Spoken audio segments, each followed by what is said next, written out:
গতকাল এক পার্শ্ব শিক্ষক বন্ধুর কান্না বিজড়িত কণ্ঠে হৃদয় বিদারক কিছু কথা শুনতে শুনতে সত্যি নিজেকে কিছুক্ষণের জন্য যেন এক অজানা দুশ্চিন্তার মধ্যে হারিয়ে ফেললাম। খুবই কষ্ট পেলাম আর ভাবলাম আমাদের ভাগ্যে কি আছে কি জানি। একজন পার্শ্ব শিক্ষক বন্ধু কান্না বিজড়িত কণ্ঠে যা বলছেন, আপনি একজন শিক্ষক হয়ে সেটা কোনোদিন ভাবতেই হয়তো পারেন না, আপনি ভাববেনই না হয়তো। তো শুনুন তিনি কি দুঃখের কাহিনী বলছেন, মন দিয়ে শুনুন। দাদা, আগে আমি টিউশন করতাম, সেখান থেকে একটা ইনকাম হতো, আর আমি স্কুলে যেতাম, সেই যেটা মাইনে বা বেতন পেতাম সেখান থেকে একটা ইনকাম হতো, এবং সংসারটাও ছোট ছিল এবং খরচ খরচা জিনিসপত্রের দামও খুবই কমই ছিল, সেইভাবে চলতো। কিন্তু বর্তমান বাজারে এই সমস্যা শুধু আমার নয়, সবারই সমস্যা। কিন্তু আমার স্ত্রী দীর্ঘদিন ধরে কিডনির সমস্যা থেকে শুরু করে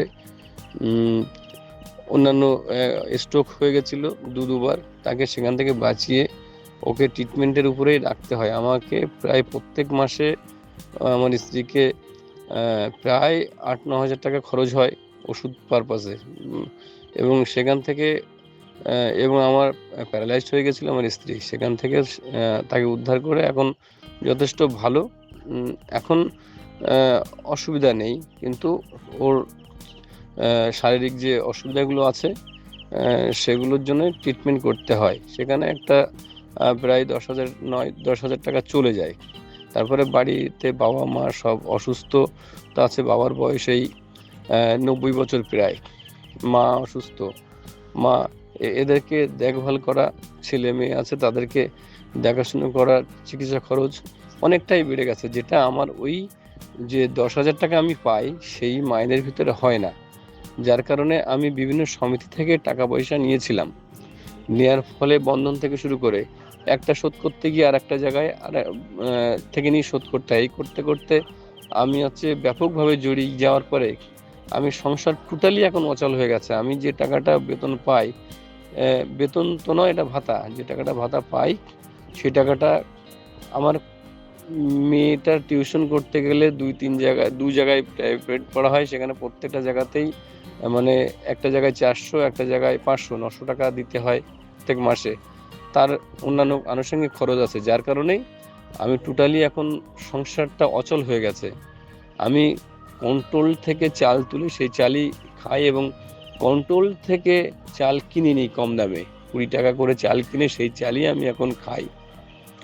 সবজি তো কিনতে পারি না ঠিকঠাক মতো, কোনো রকমের দিন যাপন করি আমি। এটা তো কাউকে বলার নয়, সবাই জানে আমি শিক্ষক।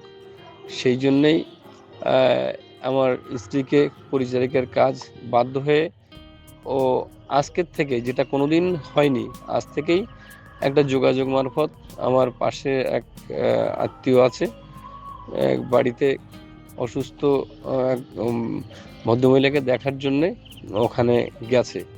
এটা খুবই খারাপ লাগছে, কিন্তু এটা তো কাউকে বলার নয়, এটা আমারও অত্যন্ত পরিমাণে লজ্জার বিষয় এটা বলার। হ্যাঁ, কিন্তু তবুও এটা বললাম। খুব খারাপ লাগছে, কারণ দীর্ঘদিন ধরে একসঙ্গে থাকি। আজকে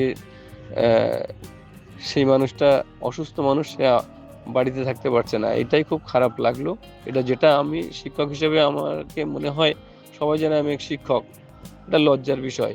সেই জন্যই আমি এটা হয়তো লিখেছি। এই হচ্ছে বিষয়।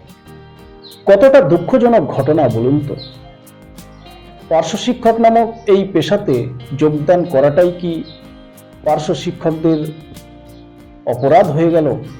একজন পার্শ্ব শিক্ষককে সিদ্ধান্ত নিতে হচ্ছে তার স্ত্রীকে লোকের বাড়িতে পরিচারিকার কাজে পাঠানোর জন্য।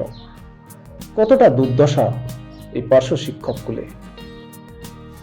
আরো খারাপ লাগলো যে ওনার স্ত্রী গুরুতর কিডনি সমস্যায় ভুগছিলেন। আপাতত কিছুটা সুস্থ আছে বললেন, কিন্তু পার মান্থ তার স্ত্রীর জন্য 10,000 টাকার উপর ঔষধ লাগে, যা একজন পার্শ্ব শিক্ষকের পক্ষে বহন করা সম্ভব নয়। কারণ তার মাইনাটাই তো 10,000, তাহলে 10,000 টাকার ঔষধ লাগছে, 10,000 টাকার ঔষধ লাগছে, খাওয়া দাওয়া আছে, মেয়ের টিউশন ফিজ আছে, আর তার জন্য এগুলো বহন করতে পারছেন না বলে তাকে সিদ্ধান্ত নিতে হচ্ছে স্ত্রীকে লোকের বাড়িতে পরিচারিকার কাজে পাঠানোর জন্য। কি দুঃখজনক ঘটনা! কতটা দুর্দশা এই পার্শ্ব শিক্ষক কুলে। কমপক্ষে 20,000 টাকা যদি বেতন বা ভাতা হতো এই পার্শ্ব শিক্ষকদের, তাহলে অন্তত একজন পার্শ্ব শিক্ষকের স্ত্রীকে অন্তত লোকের বাড়িতে পরিচারিকার কাজে অন্তত যেতে হতো না, হয়তো ভাবতেও হতো না ওরকম বিষয়টা। মাননীয়া দিদি অন্যান্য সেক্টরে যুব ভাতা, লক্ষ্মীর ভান্ডার হাজার হাজার কোটি টাকা বরাদ্দ করলেন, অথচ পার্শ্ব শিক্ষকদের জন্য বাজেটে এক্সট্রা হিসাবে বরাদ্দ করলেন মাত্র 54 কোটি টাকা, 1,000 টাকা করে বৃদ্ধি করলে।